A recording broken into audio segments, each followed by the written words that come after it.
मेरे प्रिय भक्तों, तुम मुझसे पूछते हो जब लोग मेरी निंदा करते हैं, मेरे बारे में झूठ फैलाते हैं, मेरा अपमान करते हैं, तो प्रभु आप उन्हें क्यों नहीं रोकते।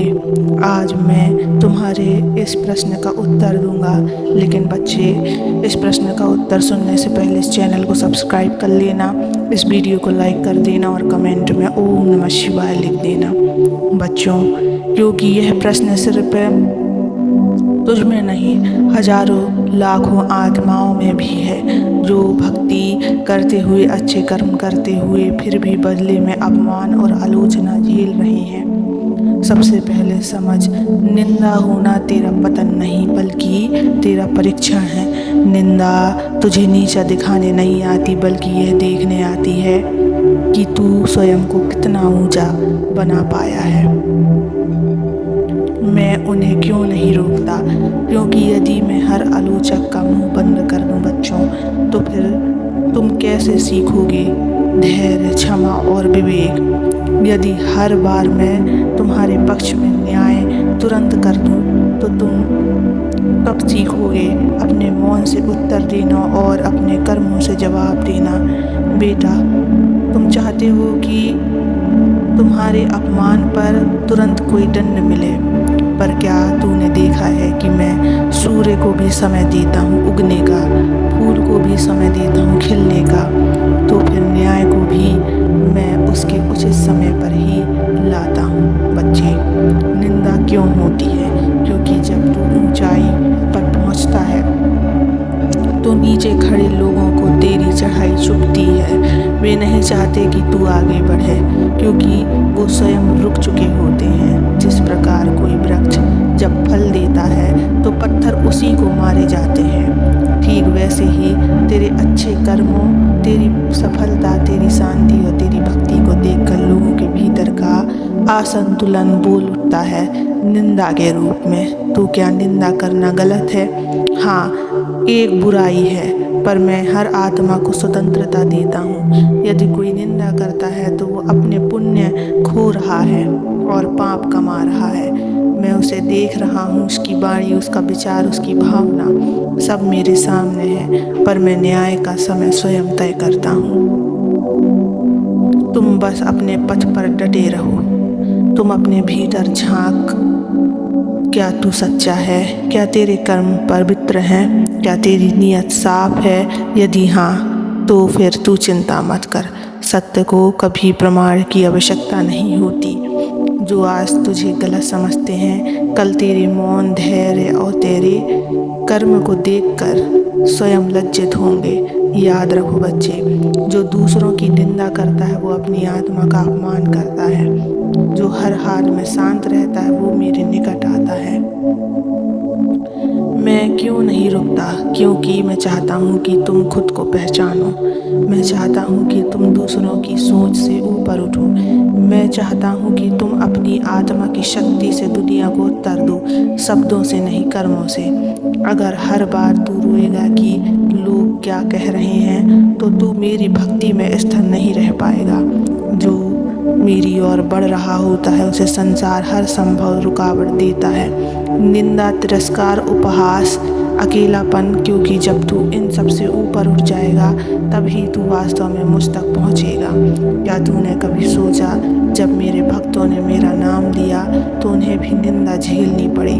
मीराबाई को जहर दिया गया, राम को वनवास मिला और कृष्ण पर आरोप लगे। क्या तू उनसे बड़ा है? यदि नहीं तो फिर निंदा से डर क्यों? तू बस ये स्मरण रख, तेरे अपमान से तेरा सम्मान घटता नहीं, बल्कि मेरा आशीर्वाद और बढ़ता है।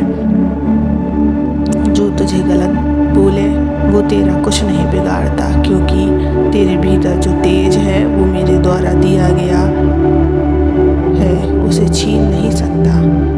जब अगली बार कोई तेरी निंदा करे तो तू मुस्कुराकर मुझे याद करना और कहना, हे महादेव, आपने फिर एक अवसर दिया धैर्य सीखने का, मौन साधने का और आगे बढ़ने का, क्योंकि मैं तेरा शिव हूँ। तेरी नियत देखता हूँ, तुम्हारी भक्ति और श्रद्धा देखता हूँ। बच्चों, तुम सोचते हो प्रभु अगर आप मेरे साथ हैं तो फिर निंदा क्यों हो रही है? क्यों लोग अच्छाई में भी दोष खोजते हैं।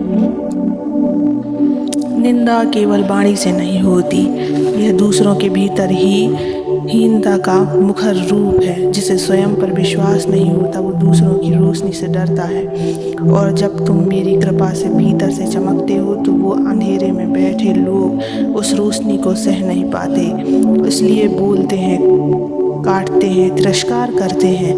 लेकिन ध्यान देना, तुम्हें गिराने की उनकी कोशिशें तुम्हारे भीतर से आत्मिक शक्ति को जगाने का माध्यम बनती है। जब तुम दुखी होकर मुझे पुकारते हो, जब तू मौन रहकर मेरी शरण में आता है, तो वहीं से आरंभ होता है तेरा आत्मिक उत्कर्ष।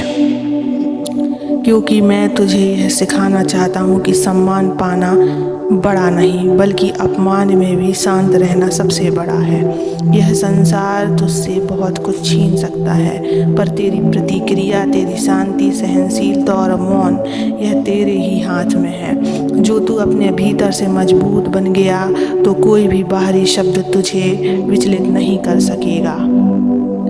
जल्दी फल देने वाला पेड़ छोटा होता है बच्चे, पर देर से फल देने वाला वट वृक्ष वर्षों तक स्थायी रहता है। तेरी निंदा जितनी बड़ी होगी, तेरी परीक्षा उतनी गहरी होगी, और तेरा फल उतना ही दिव्य होगा।